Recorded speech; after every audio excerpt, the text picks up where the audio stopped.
Hallo zusammen, herzlich willkommen zurück zu unserer neuronalen Netze-Tutorial-Reihe mit PyTorch. Heute wieder mal mit unserem Passwortgenerator und wir wollen jetzt hier weiterschreiben und zwar an unserem Trainingsalgorithmus. So, unser Trainingsalgorithmus ist natürlich erstmal sehr, sehr wichtig, dass der wieder mal zufällig arbeitet. Das bedeutet erstmal für euch Folgendes: Wir brauchen natürlich Random wieder. Haben wir aber auch schon importiert, weil wir es letztes Mal auch schon gebraucht haben. Random braucht man eigentlich immer, außer man hat natürlich die Daten irgendwo anders her, die schon geschaffelt sozusagen sind. Und ja, was wir jetzt hier machen wollen, ist natürlich, wir brauchen ein zufälliges Trainingsbeispiel sozusagen def get random, halt, ich sollte vielleicht in einer Schreibweise bleiben, random example oder sowas, keine Ahnung. Und was wir hier jetzt wollen, also wir brauchen überhaupt keinen Parameter oder sowas, wir wollen jetzt hier einfach bloß ein zufälliges Beispiel sozusagen zurückgeben und das machen wir mit return lines file hieß das ganze Ding. Achso, halt, wir nehmen natürlich wieder mal random.choice über lines file. So, und das liefert uns ein zufälliges Beispiel, also ein zufälliges Passwort. Können wir gerne mal ausführen, fand ich immer eine coole Funktion eigentlich, die uns sozusagen ein zufälliges Passwort darüber liefert. Get random example, einfach mal, printen natürlich. Falsch rum. So rum. So, führen wir einfach mal kurz aus. So, wir sehen, dass das Ding hier uns Mother3 zurückgibt, also, oder Mutter 3 auf Deutsch, oder Mother 3, keine Ahnung, wie ihr es haben wollt. Wenn ich das Ganze jetzt natürlich nochmal ausführe, dann liefert es mir wieder was anderes, also 37373737. Also ihr seht, das sind schon irgendwie relativ menschliche Passwörter, würde ich jetzt mal so behaupten. Okay, also das erstmal so als kleines einführendes Beispiel. Jetzt haben wir eigentlich so ziemlich das, was wir alles brauchen. Wir haben alle Funktionen, wir haben alle... nee, haben wir noch nicht. Stimmt gar nicht. Ich lüge. Tut mir leid. Ich wollte euch nicht anlügen. Jetzt wollen wir natürlich noch... wir wollen jetzt nämlich noch folgende Funktion hier anfügen. Die haben wir letztes Mal noch nicht benutzt, deswegen war die noch nicht da. Und zwar Target to Tensor. Und ja, da muss jetzt natürlich erstmal unsere Zeile rein sozusagen oder unser Passwort. Das heißt, wir schreiben hier jetzt unser Passwort rein. Und ja, wir wollen jetzt sozusagen, wie unser Target aussehen soll. Also was soll eigentlich unser neuronales Netz produzieren? Und das wollen wir hier reinschreiben. Das heißt, wir machen, ja, und dazu gehen wir nochmal ganz kurz, sorry, wenn ich das jetzt gerade so mache, gehen wir hier nochmal her und zwar dann sagen wir hier die Anzahl an Buchstaben. Letters, Bodenstrich, Number, also die Anzahl, wie viele Buchstaben wir tatsächlich haben, ist gleich die Länge an Letters plus 1. Warum jetzt plus 1? Naja, wir wollen Folgendes machen.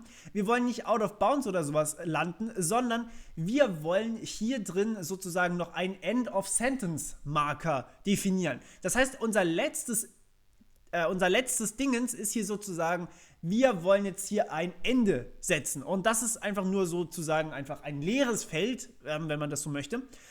Jetzt müssen wir natürlich hier das Ganze ein bisschen anpassen. Überall, wo wir Len von Letters haben, müssen wir jetzt was anderes reinschreiben. Das machen wir hier mit dem Suchen. Das habe ich jetzt mal ganz kurz ohne euch gemacht. Hier einfach mal einfügen. Letters Num. Gut, okay, das ist ein Kommentar, da wäre es jetzt nicht so wichtig gewesen. Aber ja, da müssen wir jetzt sozusagen ein kleines bisschen umwandeln. So, und das war es auch schon, glaube ich zumindest. Ja.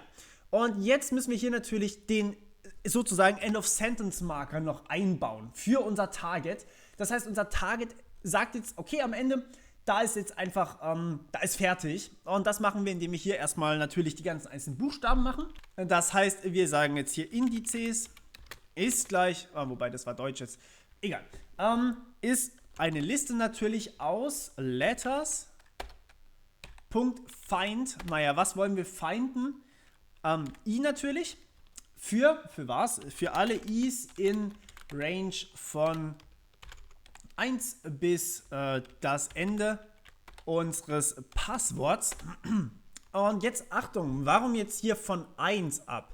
Naja, von 1 ab, weil der erste Buchstabe, der sollte im Target nicht auftauchen, weil wir den direkt als Input mitgeben. Aber dafür sollte am Ende ganz als letztes noch ein End-of-Sentence-Marker kommen.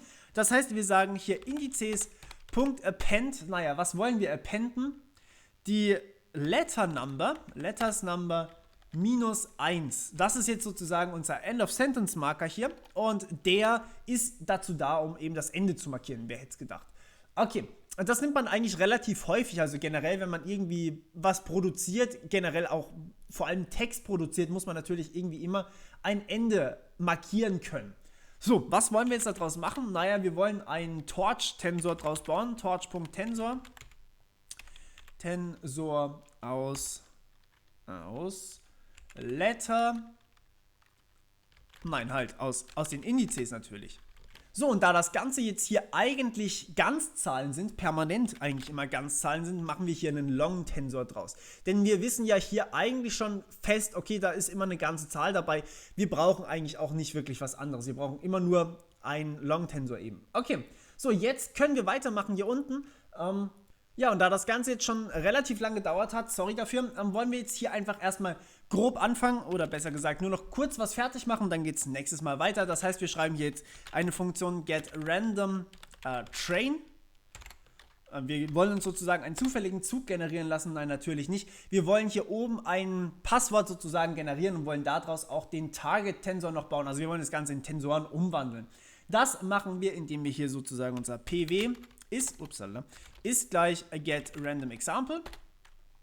Und das wollen wir jetzt umwandeln in einen Tensor. Das bedeutet, wir wollen hier jetzt natürlich den Input-Tensor haben. Input-Tensor ist gleich Variable. Naja, aus was eigentlich? Wir wollen ja ein Passwort in einen Tensor konvertieren und deswegen stecken wir hier das Passwort rein. So, Schritt 1. Jetzt brauchen wir natürlich auch noch das Target. Und Target Tensor wird mir schon vorgeschlagen, was ich hier machen soll. Ist auch eine Variable, logischerweise, sonst können wir keinen Backpropagation drauf machen. Ist aber dann Target_Tensor. Und was wollen wir natürlich reinstecken? Auch das Passwort. Das PW habe ich es genannt. Okay.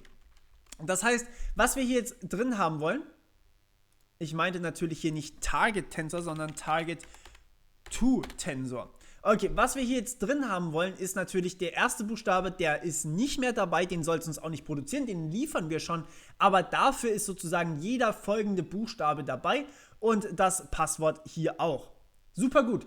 Jetzt, wie geht's weiter? Jetzt brauchen wir natürlich erstmal hier noch die Rückgabewerte, Return, und jetzt wollen wir hier zuerst einmal den Input-Tensor und den Target-Tensor ausgeben und das ist es eigentlich auch schon wieder für heute. Ich hoffe, es hat euch gefallen und ja, nächstes Mal geht es dann weiter. Wir hören uns. Bis dann. Ciao.